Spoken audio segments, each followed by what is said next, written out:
ओम शांति। आज बाबा के अव्यक्त महावाक्य अलौकिक राज्य दरबार का समाचार। बाबा ने अपने राज्य अधिकारी बच्चों को देखते हुए कहा कि यह संगम युग की सबसे निराली व श्रेष्ठ शान वाली अलौकिक दरबार है और यह दरबार सबसे न्यारी और प्यारी है। इस दरबार की कुछ खास विशेषताएं हैं। इस राज्य सभा में हर एक बच्चा के चेहरे पर रूहानी रौनक है, रूहानी कमल आसन है, रूहानी ताज और तिलक है। हर एक के चेहरे की चमक और स्थिति की श्रेष्ठ स्मृति के कारण इसमें अलौकिक खुशबू है जो कि अति रमणीक और अति आकर्षित करने वाली है। बाबा कहते इसमें हर एक बच्चा राज्य अधिकारी आत्मा है। कितने सारे ब्राह्मण हैं तो कितनी बड़ी ये दरबार है। बाबा की यह शुभ इच्छा है कि मेरा हर एक बच्चा राजा बच्चा बने, हर एक बच्चा राजयोगी हो, हर एक बच्चा स्वराज्य अधिकारी हो। तो बाबा कहते अपने को चेक करना है कि हम स्वराज्य अधिकारी अभी हैं, क्योंकि हम सभी आत्माएं बहुत भाग्यवान हैं। तो बाबा ने इस अलौकिक दरबार का समाचार सुनाते हुए विशेष बातें बताई। कहा कि इस दरबार के अंदर दो बातें विशेष हैं, एक ताज और दूसरा चेहरा। जो ताज है वो ब्राह्मण जीवन की विशेषता यानी कि पवित्रता है और चेहरे की चमक है रूहानियत। दुनिया में भी किसी भी व्यक्ति को जब देखते हैं तो उसके चेहरे की तरफ ही पहले नजर जाती है। तो बाबा कहते ये चेहरा ही वास्तव में हमारी वृत्ति और स्थिति का दर्पण होता है। तो यहाँ भी इसके आधार पर दो तरह के बच्चे देखे।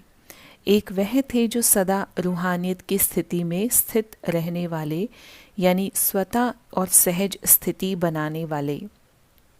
दूसरे बच्चे वह जो कि मेहनत अर्थात अभ्यास के द्वारा यह स्थिति बनाते हैं। पहले बच्चे सहज स्थित हो जाते, दूसरे बच्चे प्रयत्न करके स्थिति बनाते। पहले वाले बच्चे सहज योगी और दूसरे बच्चे पुरुषार्थ से योगी बनने वाले। तो पहले वाले बच्चे जो हैं उनके चेहरे पर एक नेचुरल ब्यूटी रहती है।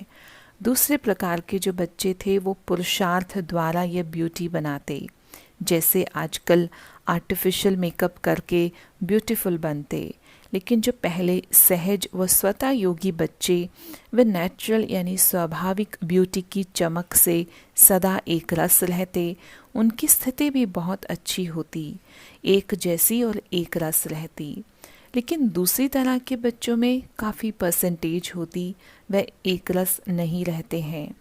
तो बाबा ने कहा जबकि सभी बच्चों का वायदा है कि वह ब्राह्मण जीवन है और ब्राह्मण जीवन का अर्थ होता है एक बाप दूसरा ना कोई। तो जब एक बाप दूसरा ना कोई तो इस आधार पर तो सहज योगी स्थिति सदा ही रहेगी ना। लेकिन जब दूसरा कोई बुद्धि में आ जाता है तो मेहनत वाला अभ्यास हो जाता है, तो चेहरे की चमक और ताज में फर्क पड़ जाता है। शिव बाबा याद दिलाते हैं कि कुछ बच्चे ऐसे भी होते हैं जिनको देख करके कहते हैं कि इन्होंने बहुत कुछ पाया है। इन बच्चों के चेहरे की चमक ही सबको ये बताती है। लेकिन दूसरी तरह के बच्चे वह भी होते हैं जिनको देखकर सब कहते कि मंजिल तो बहुत ऊंची है लेकिन त्याग भी बहुत ऊंचा किया है। तो उनका त्याग दिखाई देता है, भाग्य नहीं दिखाई देता। तो ऐसे बच्चों के लिए विशेष बाबा समझाते कि श्रेष्ठ प्राप्ति के नशे में रहना चाहिए, सहज योगी स्थिति में रहना चाहिए, क्योंकि प्राप्तियों के भंडार बाप के आप सब बच्चे हैं। बाबा याद दिलाते हैं कि बाबा ने हर एक ब्राह्मण आत्मा को वरदान दिया है सर्व प्राप्ति भव। यह वरदान नहीं दिया कि सदा पुरुषार्थी भव, तो प्राप्ति भव के वरदान के अनुभवी बनना है। सभी बच्चे यही कहते हैं ना कि हमें सूर्यवंशी बनना है। चंद्रवंशी बनने के लिए तो कोई भी हाथ नहीं उठाता। तो सूर्यवंशी अर्थात सदा मास्टर विधाता वरदाता, लेने की इच्छा वाला नहीं।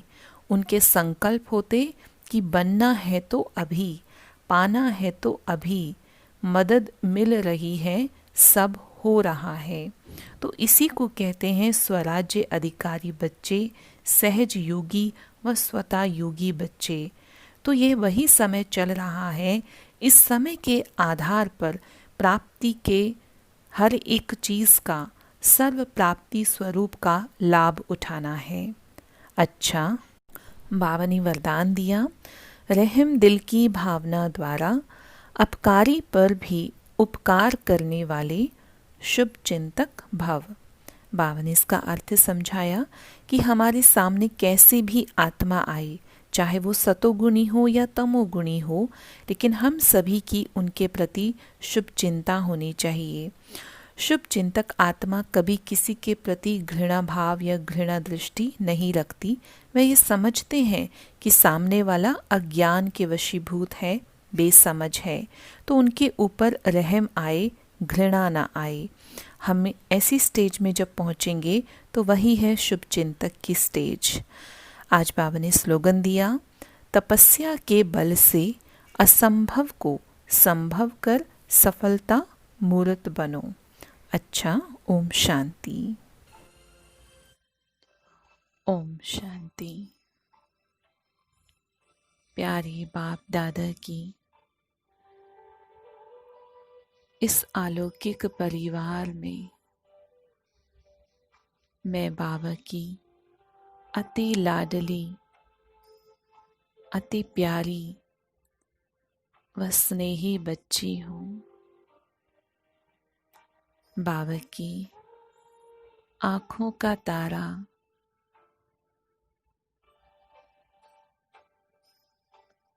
बाबा की इस रूहानी अलौकिक परिवार का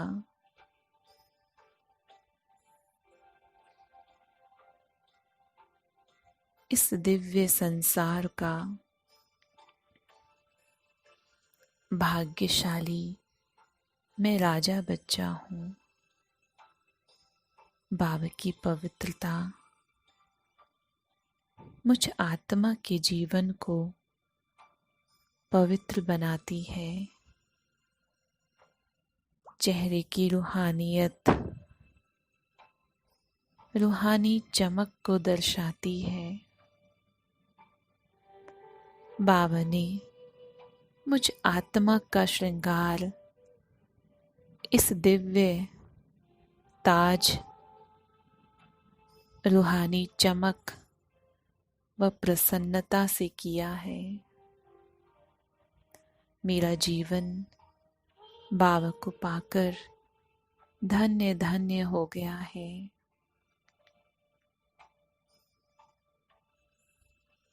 शिव बाबा ने पूरी दुनिया के बीच से मुझ आत्मा को चुनकर अपने कार्य में मददगार बनाया है। बाबा ने मुझे सर्व प्राप्तियों का अनुभव कराया। मुझ आत्मा की झोली वरदानों से भर दी है। मैं सर्व प्राप्ति संपन्न ब्राह्मण आत्मा हूँ। आने वाले भविष्य के लिए बाबा ने मेरा सूर्यवंशी श्रृंगार व ताज से चमकाया है। मेरा भाग्य बहुत ही सुंदर है। मुझ आत्मा का भविष्य बनाने के लिए बाबा हर पल मदद करते हैं। मेरा हर कार्य संपन्न होता जा रहा है। मेरे दिल से निकलता शुक्रिया बाबा, शुक्रिया। ओम शांति।